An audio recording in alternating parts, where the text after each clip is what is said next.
Well, it's a little warmer out today, so I got the Ford flatbed here in the shop, and I figure we should probably check underneath and see if we can figure out where it's leaking transmission fluid. So we get her jacked up here and I'll crawl underneath and see if we can figure out where it's coming from. Alright, we're under the truck and well, everything kind of looks wet. Pretty nasty looking, but I don't see any obvious fresh leaks around the pan. I see a leak here, but that looks like oil to me, so probably rear main leaking a little bit. Not a big deal, but I see transmission fluid on that line. That could be just my lines leaking.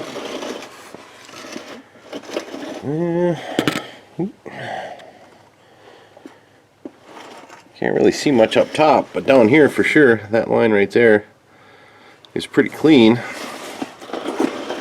Got a little water on it, looks like, but also transmission fluid. Yeah, that whole line is kind of clean. I got a little transmission fluid here, which must have came, I imagine, from that line. So I'm thinking somewhere my lines are leaking, although I can't exactly tell where because everything is so filthy. Yeah, let's go up. What have I got here? I got a little transmission fluid there dripping down.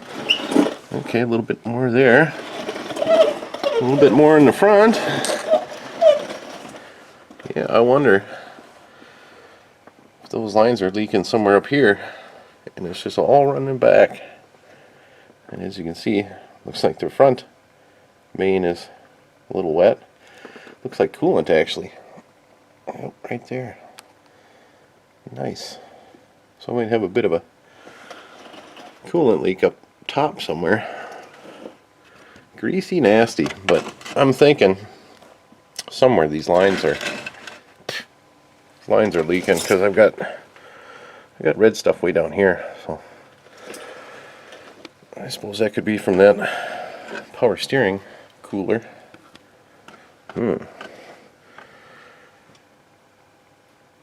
Well, I think I'm going to try to clean these lines off and see if I can find a spot that's leaking.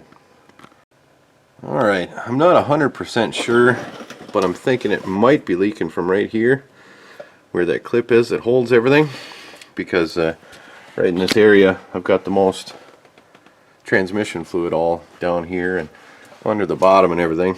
And if I pull it back, you can kind of see where it's kind of wore out, where it's been rubbing there. So if I had to guess, I would say that's where it is, but I'm going to go ahead and spray it with a little more brake cleaner, try to get it dry, and then I'll fire it up and see if we see some fresh fluid there, and hopefully that'll tell us if that's where it's leaking or not. If that's where it's leaking, I got to figure out how I'm going to get in there to fix it. That should be fun. Alright, we'll fire it up and let it run for a minute, and we'll see if that transmission line leaks. Hopefully we'll find out where it's leaking, and if it's leaking there, you know, we'll deal with that if it's leaking there anyway. Well, that's definitely where it's leaking. The truck just kind of shut off on me. It ain't warmed up yet, but you can see it dripping right there. So I'm not sure how I'm going to deal with that. I don't think I can get in that particular spot and splice a line in right there. I might have to come back farther and then back farther on the other end, because I don't want to replace a whole line. It sounds like a lot of work. Alright, I think we got a plan to fix this line here. I'm going to have to go under there, cut the line out where it's leaking, and then I got this fancy rubber transmission cooler hose, and we're going to stuff that on there and throw a couple clamps on each end to replace the section that's leaking. Should work good.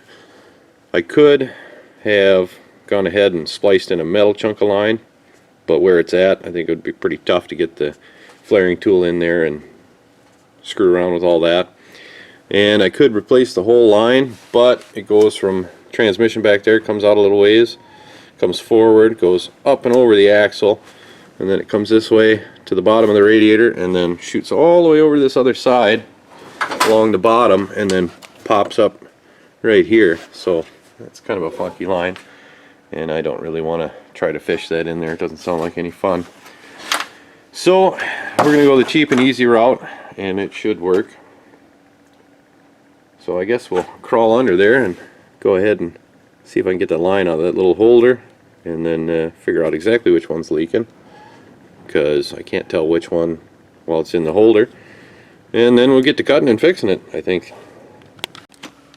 Alright, went ahead and I got the lines out of that bracket.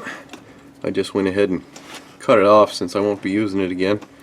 And before I'm done, I'll bend it out of the way.